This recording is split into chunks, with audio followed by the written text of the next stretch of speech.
الحمد لله وكفى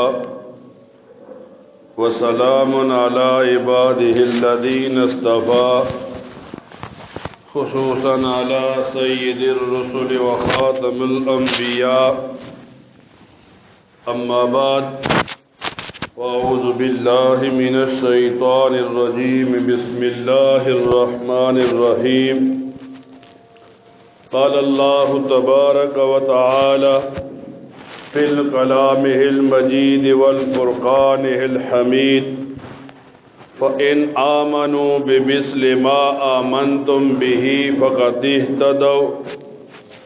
وقال النبي صلى الله عليه وسلم الله في أصحابي لا تتخذوهم غرضا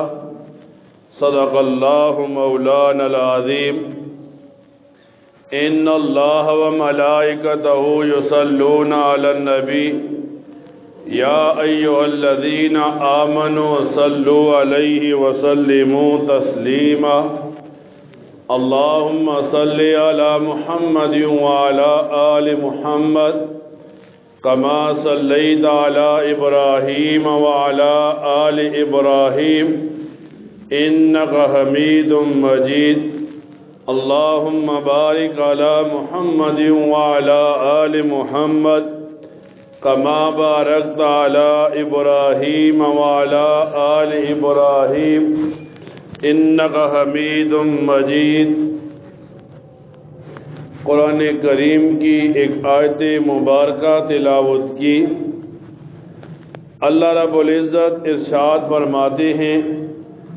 وَإِنْ آمَنُوا بِمِثْلِ مَا آمَنْتُمْ بِهِ فَقَدِ اهْتَدَوْا، اگر تم ایمان لاؤ اس طرح جیسے یہ لوگ ایمان لائے تو تم ہدایت پا جاؤ گے۔ مفسرین لکھتے ہیں جن لوگوں کی مثال پیش کی گئی ان لوگوں کو صحابہ اکرام کہتے ہیں کہ اللہ تعالیٰ یوں ارشاد فرماتے ہیں جیسے صحابہ نے ایمان لایا ویسے تم بھی ایمان لے آؤ، تم ہدایت والے ہو جاؤ گے۔ یہ رجب المرجب کا مہینہ ہے اور اس رجب المرجب کے مہینے کی 22 تاریخ جو اتوار کا دن بن رہی ہے، اس دن ایک صحابی کی وفات کا دن ہے جس صحابی کو سیرت کی کتابوں میں، تاریخ کی کتابوں میں حضرت امیر معاویہ کا نام دیا جاتا ہے۔ حضرت امیر معاویہ نبی کریم صلی اللہ علیہ وسلم کے صالح حضرت ابو سفیان کے اولاد اور بیٹے تھے۔ تو جب یہ رجب کا مہینہ آتا ہے تو اس رجب کے مہینے میں لوگوں کو بتایا جاتا ہے کہ اس رجب کے مہینے میں حضرت امیر معاویہ کی وفات ہوئی۔ لوگوں کو بتایا جاتا ہے کہ صحابہ کرام کی فضیلت کیا ہے، حضرت امیر معاویہ کی شان کیا ہے، صحابہ کرام کے ساتھ محبت کرنا یہ ایمان ہے، یہ لوگوں کو بتایا جاتا ہے۔ نبی کریم صلی اللہ علیہ وسلم فرماتے ہیں، فرمایا سب سے بہترین لوگ میرے زمانے کے ہیں، پھر ان کے بعد ہیں، پھر ان کے بعد ہیں۔ ایک بندہ پوچھتا ہے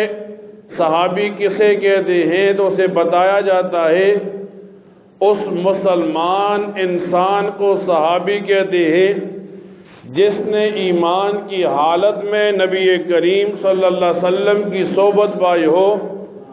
اور پھر اس کی موت بھی ایمان کی حالت میں آئی ہو۔ یعنی مسلمان کو بتایا جاتا ہے کہ جب آپ دیکھتے ہیں نبی علیہ السلام کے بعد کسی کی فضیلت تو وہ صحابہ کرام کی فضیلت ہے۔ اب نبی علیہ السلام فرماتے ہیں سب سے بہترین لوگ میرے زمانے کے ہیں، اس کے بعد پھر اس کے بعد، یعنی صحابہ کرام کی جماعت کی فضیلت بتائی پھر تابعین کی فضیلت بتائی، پھر تبع تابعین کی۔ صحابی کہتے ہیں جس نے نبی کو دیکھا ہو، تابعی کہتے ہیں جس نے صحابی کو دیکھا ہو، اور تبع تابعی کہتے ہیں جس نے تابعی کو دیکھا ہو۔ اب ایک مسلمان صحابی کی شان کو جاننا چاہتا ہے تو اللہ تعالیٰ فرماتے ہیں رضی اللہ عنہم ورضوا عنہ،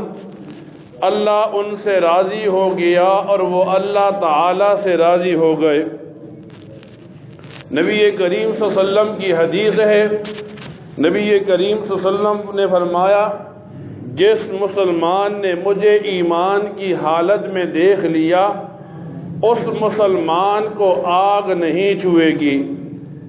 اب قرآن کریم کو بندہ کھولتا ہے تو قرآن کریم بھی صحابی کی فضیلت بتاتا ہے،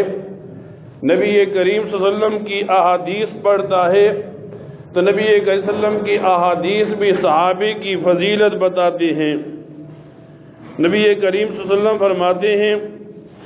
کہ میرے صحابہ کی میرے امت کے ساتھ مثال اس طرح ہے جیسے آٹے میں نمک کی مثال ہوتی ہے کہ اگر آٹے میں نمک نہ ہو تو کھانے کا مزہ نہیں رہتا، اسی طرح نبی علیہ السلام نے صحابہ کی مثال آٹے میں نمک کے برابر دے کر امت کو بتا دیا جب تک صحابی کو نہیں مانے گا اس وقت تک ایمان کی حلاوت اس بندے کو نہیں ملے گی۔ نبی کریم صلی اللہ علیہ وسلم کی حدیث مبارکہ میں آتا ہے، آپ فرماتے ہیں کہ میرا جو صحابی زمین کے کسی حصے پر مرے گا جب قیامت کا دن ہوگا تو وہ اس حصے سے اٹھے گا قائد بن کر،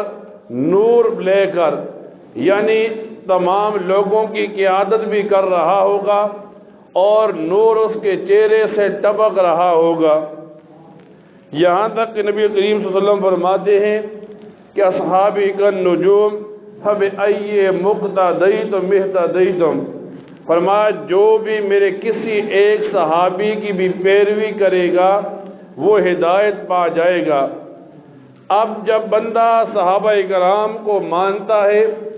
صحابہ کرام کے طریقوں پر چلتا ہے، ان کے طریقوں کو کامیابی کا راستہ مانتا ہے، تو اس مسلمان کو بتایا جاتا ہے کہ جب یہ رجب کا مہینہ شروع ہوا اور اس رجب کے مہینے میں 22 رجب کا دن آیا تو مسلمانوں کا ایک یادگار دن تھا۔ اس مہینے کا 22 تاریخ اتوار کے دن 22 رجب بنتی ہے۔ اب یہ اتوار کا دن مسلمانوں کے سامنے رکھ دیا گیا کہ یہ جو 22 رجب کا دن ہے یہ ایک صحابی کی وفات کا دن ہے،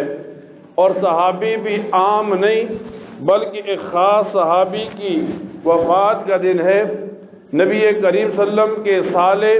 حضرت امیر معاویہ رضی اللہ تعالی عنہ کی وفات کا دن 22 رجب ہے۔ جب بندہ حضرت امیر معاویہ کی زندگی کو پڑھتا ہے تو یوں نتیجہ نکلتا ہے حضرت امیر معاویہ مسلمان تو بہت پہلے ہو گئے تھے، لیکن پھر جب فتح مکہ کا موقع پیش آیا تو آپ نے اپنا ایمان، اپنا اسلام لوگوں کے سامنے ظاہر کیا۔ اور پھر یوں آتا ہے تاریخ کی، سیرت کی کتابوں میں، جب آپ مسلمان ہو گئے تو وقت تو آپ کو بہت تھوڑا ملا، لیکن آپ نے دین اسلام کی بڑی خدمات کی۔ مثال کے طور پر ایک بندہ قرآن کریم کو پڑھے، اب قرآن کریم کو لکھنے والے صحابہ کو کاتب کہا جاتا تھا، کاتب وحی، تو فرماتے ہیں انہی میں ایک صحابی حضرت امیر معاویہ ہے جنہوں نے نبی علیہ السلام سے قرآن کریم کو لیا اور لکھ کر اس امت کے حوالے کر دیا۔ نبی کریم صلی اللہ علیہ وسلم حضرت امیر معاویہ کو دیکھتے ہیں تو یوں دعا کرتے ہیں، اللہم حلم معاویۃ الکتاب والحساب، یعنی اللہ تعالی معاویہ کو کتاب کا علم بھی دے، حساب کا علم بھی دے۔ اب جب حضرت معاویہ کی شان کو نبی کریم صلی اللہ علیہ وسلم کی زبان سے پڑھیں گے تو یوں ملے گا کہ جو بندہ حضرت معاویہ کے ساتھ محبت کرے گا وہ ایمان کامل والا بن جائے گا، جو حضرت امیر معاویہ سے بغض اور دشمنی کرے گا تو وہ ہدایت کے راستے کو چھوڑنے والا بن جائے گا۔ اللہ تعالیٰ یوں فرماتے ہیں اللہم اجعل ہادیاً مہدیاً وہدی بہ الناس، اللہ تعالیٰ معاویہ کو بھی ہدایت والا بنا اور اس کے ساتھ اس کو ہدایت کے راستے پر چلنے والا بنا اور لوگوں کو بھی اس کی وجہ سے ہدایت دے۔ آج جب یہ زمانہ آیا کہ لوگ نبی کریم صلی اللہ علیہ وسلم کے زمانے سے دور ہو گئے تو ہر بندہ اپنے ذہن اپنی عقل کے مطابق صحابہ کرام کو جانچتا ہے، اور لوگ کیا کہتے ہیں؟ لوگ حضرت امیر معاویہ کے اوپر طعن و تشنیع کرتے ہیں۔ ایک مسلمان کو پتہ ہونا چاہیے کہ ایک مسلمان جو اب اپنے آپ کو مسلمان کہتا ہے تو مسلمان ہونے کے بعد وہ اہل سنت بھی ہے والجماعت بھی ہے۔ علماء لکھتے ہیں اہل سنت کا مطلب یہ وہ نبی کریم صلی اللہ علیہ وسلم کے طریقوں کو حدیثوں کو ماننے والا ہے، والجماعت کا مطلب یہ وہ صحابہ کرام کی جماعت کو بھی ماننے والا ہے۔ آج جب ایک مسلمان محرم کا مہینہ آئے، رجب کا مہینہ آئے تو وہ اہل سنت کو نہیں مانتا، والجماعت کو نہیں مانتا، بلکہ بدعات میں پڑ جاتا ہے، کفریات میں پڑ جاتا ہے۔ جب 22 رجب کا دن آتا ہے جو ہمارے پاس اتوار کا دن ہے، لوگ 22 رجب کے دن ایک کام کرتے ہیں کہ امام جعفر صادق کے نام پر کنڈے پکاتے ہیں، یعنی گھروں میں کھیر پکاتے ہیں، کوئی میٹھی چیز پکاتے ہیں۔ چلو ہمارا علاقہ تو بچا ہوا ہے، شہروں میں لوگ کیا کرتے ہیں؟ جب 22 رجب ہوتا ہے لوگ خوشیاں مناتے ہیں امام جعفر کا نام لے کر۔ اب سوال یہ ہوتا ہے حضرت امام جعفر سے پوچھا جائے کیا آپ کی یہ جو رسم چلی ہے کیا یہ ثواب ہے یا بندہ اس کو ثواب کی نیت سے کرے؟ تو اب تاریخ کی کتابوں میں کہیں نہیں ملتا کہ اس کی کوئی اصل ہے۔